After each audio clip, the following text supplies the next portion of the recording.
हिंदुस्तानियों ने लगभग 250 सालों तक अंग्रेजों की गुलामी और अमानवीय जुल्मों को सहा है और अंग्रेजों के अत्याचार से लगातार लड़ते हुए न जाने कितने ही बच्चे, बूढ़े और युवाओं ने अपनी जान की कुर्बानी दी है।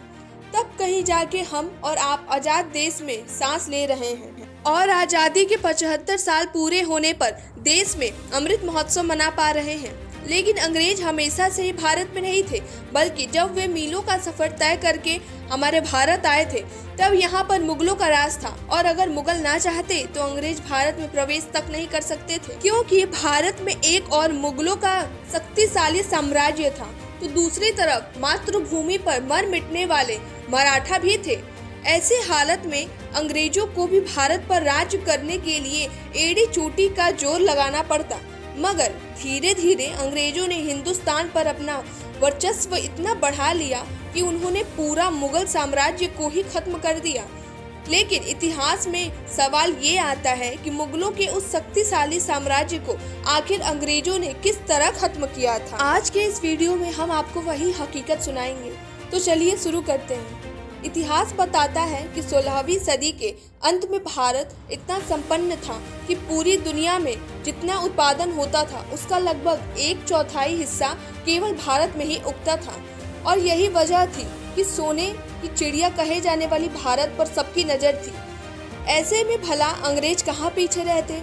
उस समय हिंदुस्तान में दिल्ली पर अकबर का राज्य था और माना जाता है कि अकबर अपने दौर के सबसे ज्यादा दौलतमंद राजा थे। लेकिन उसी समय ब्रिटेन में भी एक युद्ध की स्थिति बन गई थी और उस समय क्वीन एलिजाबेथ के शासन काल में अधिकांश अर्थव्यवस्था कृषि पर ही निर्भर थी। अफसोस कि आपसी गृह युद्ध के चलते ब्रिटेन व्यावसायिक स्तर पर केवल 3 से 4% ही उत्पाद कर पा रहा था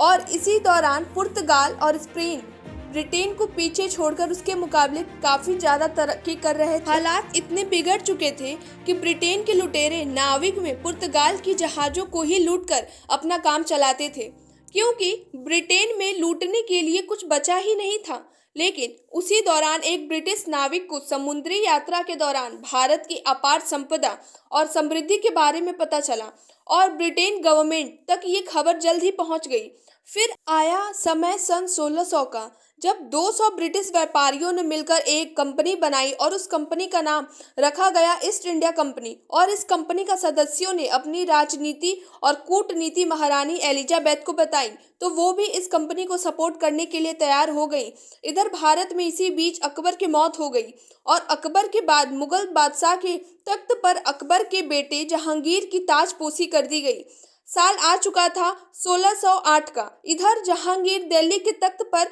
अंग्रेजों की चाल से बेखबर राज कर रहा था और उधर कैप्टन विलियम हॉकिंस समुद्री रास्ते से गुजरात के सूरत में अपने कुछ व्यापारी जहाजों के साथ प्रवेश कर चुके थे और बस उसी के आगमन के साथ ही भारत पर ऐसी काला छाया मंडराने लगी कि जिसने भारत को ऐसा काला इतिहास दिया जो सृष्टि के अंत तक भुलाया नहीं जा सकता। अंग्रेजों ने भारत में आते ही ईस्ट इंडिया कंपनी स्थापित करने की घोषणा कर दी और अपने इसी प्रस्ताव के साथ बेशकीमती उपहारों को लेकर कैप्टन विलियम हॉकिंस अपने कुछ साथियों के साथ जहांगीर के दरबार में पहुंचा।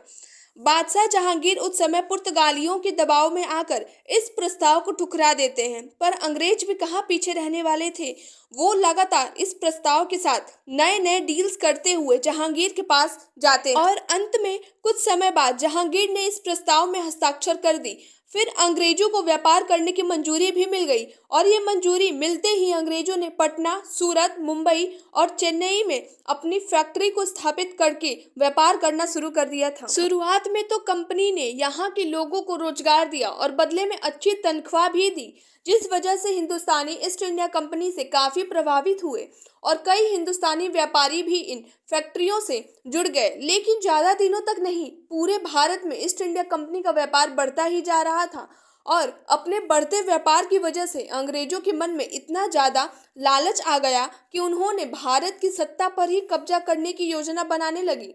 और इसी उपदेश में ब्रिटेन ने मुगलों के खिलाफ जंग छेड़ दी और औरंगजेब से हुई इस जंग में मुगलों ने ब्रिटिशर्स को बुरी तरह से हरा दिया। इस हार से ब्रिटिशर्स को एक बात तो समझ में आ गई थी कि मुगलों को वो जंग लड़कर तो हरा नहीं सकते थे, लेकिन उन्होंने भारत पर कब्जा करना था, जिसके लिए उन्होंने कूटनीति अपनाई, जिसका फायदा उठाकर वर्षों बाद भी आज तक भारत के नेता हमें लूटते हैं और राज करते हैं। और वो कूटनीति थी डिवाइड एंड रूल, कि यानी आपस में फूट डालो और इन पर राज करो। जंग में हारने के बाद ब्रिटिशर्स ने औरंगजेब से माफी मांगते हुए ये वादा किया कि वो दोबारा ऐसी गलती नहीं करेंगे, और औरंगजेब ने भी उन पर कुछ जुर्माना लगाते हुए उन्हें माफ कर दिया था और अपने व्यापार उसी तरह चालू रखने की आज्ञा भी दे दी। लेकिन मुगलों द्वारा ब्रिटिशर्स को माफ करना ही मुगलों के अंत का सबसे बड़ा जरिया बना, क्योंकि 1707 में औरंगजेब की मौत के बाद कई लोग मुगल सल्तनत पाने के लिए आपस में ही एक दूसरे से लड़ने लगे। और इसी लड़ाई के चलते एक समय ऐसा आया जब कुछ शासक मुगल बादशाह बन गए जो मुगल साम्राज्य को वास्तविक ढंग से चला ही नहीं पाए। ये अनुभवहीन राजा बनकर बादशाह रोज नए नए नियम बनाते और उन्हें बदलते रहते, और उनकी इसी तरह की बेवकूफियों के चलते अंग्रेजों को मौका मिल गया अपनी चाल चलने का। दरअसल 1717 में मुगल बादशाह ने अंग्रेजों को एक फरमान जारी किया, जिसमें उन्होंने बहुत छोटी सी रकम सालाना फीस के रूप में देकर बिना किसी लगान या कर के व्यापार करने की इजाजत दे दी। और इसी दौर पर्सिया के राजा ने मौका देखकर भारत पर आक्रमण बोल दिया। अब क्योंकि ऐसे में मुगल शासक अपनी सत्ता के नशे में इतने खोए हुए थे कि उन्हें अचानक इस आक्रमण के बारे में पता ही नहीं चला, और पर्सियन के आर्मी दिल्ली तक पहुंच गए और दिल्ली की गद्दी मुगलों के हाथ से लगभग छूट ही गई थी। स्थिति को पूरी तरह बिगड़ते हुए देखकर मुगल बादशाह करीबन 2 करोड़ रुपए, जी हाँ, उस समय में 2 करोड़ रुपए और कई बेशकीमती मोती देकर दिल्ली को बचाया। इतनी बड़ी लूट के बाद मुगल पूरी तरह से कमजोर पड़ गई और अंग्रेजों की साजिश उन्हें समझ में आने लगी। पर अफसोस कि अब वक्त हाथ से निकलता जा रहा था और उसका साम्राज्य भी। अंग्रेज लगातार भारत पर कब्जा करने की अलग अलग रणनीति अपनाते जा रहे थे, जिसके पहले चरण में उन्होंने बंगाल के नवाब सिराजुद्दीन को तख्त से हटाने के लिए जंग छेड़ दी, और साथ ही साथ अंग्रेजों ने वहां के हिंदुओं और मुसलमानों में आपसी फूट डालकर डिवाइड एंड रूल की कूटनीति लागू की, जिससे संभालने में नवाब नाकामयाब रहे और नतीजा अंग्रेजों के लिए फायदेमंद रहा। प्लासी के युद्ध में सिराजुद्दीन दौला को हराने के बाद अंग्रेजों ने उन अनेक सेनापति को अपने साथ मिला लिया और उन्हें बंगाल का नवाब बना दिया। समय बीतता गया और भारत पर अंग्रेजों की ताकत और अधिकार भी उसी के साथ साथ बढ़ती ही जा रही थी। सन 1764 में अंग्रेजी फौज ने बक्सर के युद्ध में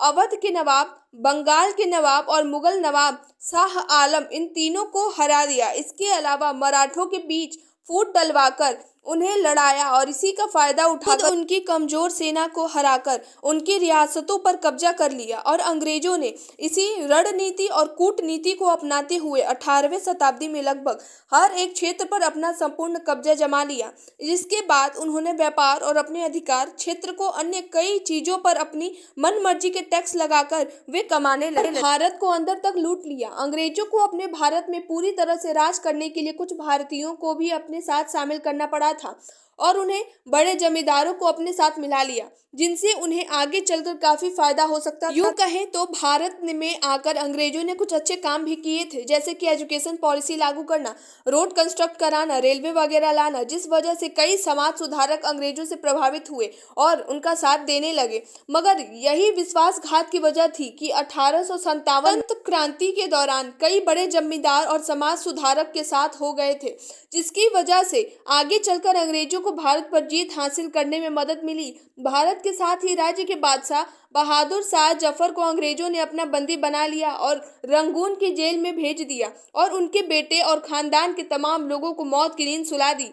और पूरे भारत को अपना गुलाम बना लिया। तो दोस्तों, ये थी वो दुख भरी दास्तां जिसे मुगलों की एक गलती से, अपने निजी स्वार्थ और भावना की वजह से अंग्रेजों को भारत में पांव पसारने का मौका दे दिया गया, और उनकी इसी गलती का खामियाजा हिंदुस्तानियों की कई पीढ़ियों को भुगतना पड़ रहा है।